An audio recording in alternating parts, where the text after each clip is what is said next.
Welcome, everyone. So if you're tuning into this explainer, you've probably got one very specific goal in mind right now. Absolutely crushing the CMA Part 2 exam. And look, when you tackle the corporate finance section, which, by the way, makes up a hefty 20% of Part 2, bonds can seem, well, incredibly intimidating at first glance. They're packed with jargon, shifting rates, and crazy present value calculations. But hey, today we're going to reframe that completely. We're going to strip away all that noise and just look at bonds for what they truly are: simple, predictable, and highly structured contracts. By the end of our time together, you're going to see this topic not as some massive hurdle, but as a seriously reliable place to rack up easy points on exam day. Okay, so here's our playbook for the explainer. Section 1, why companies issue bonds. 2, the anatomy of a bond. 3, a simple bond example. 4, time, risk, and yield. And finally 5, avoiding the exam trap. Let's dive right into Section 1, why companies issue bonds, looking at the strategic motivation. So here's a question for you. Why is debt secretly a company's best friend? I know it sounds a little counterintuitive, right? I mean, in our personal lives, we're constantly taught to avoid debt like the plague. But in corporate finance, debt, specifically long-term debt like bonds, is actually an incredibly powerful tool. When a corporation needs to, say, build a massive new factory or buy out a competitor, they need long-term financing. But why choose bonds over just issuing more stock? Well, first off, the interest paid on debt is tax deductible. And guys, this is absolutely huge. For a corporation facing a 40 to 50% marginal tax rate, deducting that interest yields massive, tangible cash savings. You literally just do not get that kind of tax shield when you pay dividends on common stock. Second, by issuing bonds, the basic control of the firm isn't shared. You aren't diluting anyone's voting rights. The original owners get to keep the keys to the castle while essentially using other people's money to grow the business. It's a win-win for them. All right, moving on to Section 2, the anatomy of a bond, focusing on the formal contract. Okay, so everything starts with the indenture. Think of the indenture as the ultimate, incredibly strict rulebook of the bond. It is the formal contractual obligation. This single document dictates the entire relationship between the issuer and the investor. For example, it'll state whether the issuer is even allowed to sell property purchased with the bond proceeds.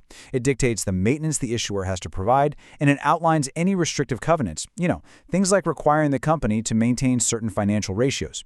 If the company breaches this rulebook, watch out, because that debt can suddenly become due immediately. Next up, we really need to separate two concepts that constantly get jumbled together on the exam. On the left side, we've got the face value, which is also known as the maturity value. This is the big lump sum amount the investor gets back at the very end of the bond's term. Then, on the right side, we have the stated rate, also called the coupon rate. This is the specified percentage used to calculate the ongoing periodic cash interest payments along the way. So, a good way to think about it: face value is the final destination, and the stated rate determines the snacks you get during the road trip. Which brings us right into Section 3, a simple bond example, where we'll calculate that interest. Let's imagine you're looking at a classic exam question, and it starts a little something like this: a $1,000 face amount bond with a 4% stated rate. Boom, $40. When you multiply that $1,000 face amount by the 4% stated rate, you get $40. And this number right here, this is your annual cash interest. It is a strict legal obligation. Honestly, regardless of how amazingly well or terribly poorly the company is doing that year, they absolutely owe the bondholder that $40 every single year, plus, of course, that original $1,000 face value right at maturity. Let's shift gears to Section 4, time, risk, and yield, and look at the real-world dynamics. And this brings us straight to interest rate risk. So, what exactly is this? It's simply the risk that a bond's value is going to fluctuate because of changes in market interest rates. The absolute best measure of this risk is the bond's duration, basically its term. To put it simply, the longer the time until maturity, the greater the degree of interest rate risk. Think about it. If you lock up your money for 20 years, there's a whole lot more time for inflation and wild market volatility to mess with the value of your investment than if you only locked it up for, say, 2 years. Now, take a look at this upward sloping yield curve. The horizontal axis represents years to maturity, and the vertical axis is the interest rate. Do you see how that line steadily rises as we move to the right? Well, because of that increased interest rate risk we literally just talked about, investors demand a higher return, a higher yield, to compensate them for locking up their cash for a longer term. It's just basic risk and reward. Okay, let's hit Section 5, avoiding the exam trap, focusing on market versus coupon rate. Listen up, because if you take a mental screenshot of anything today, please make it this. Do not confuse the coupon rate with the market rate. The primary concern of a bond issuer is how much actual cash they receive on the exact day those bonds are sold. And that cash amount is calculated by discounting the bond's future cash flows. You know, that face amount in those periodic interest payments we calculated a minute ago.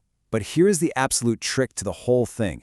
You discount those cash flows using the market rate, which is also known as the effective rate prevailing at the time of sale. You do not discount using the coupon rate.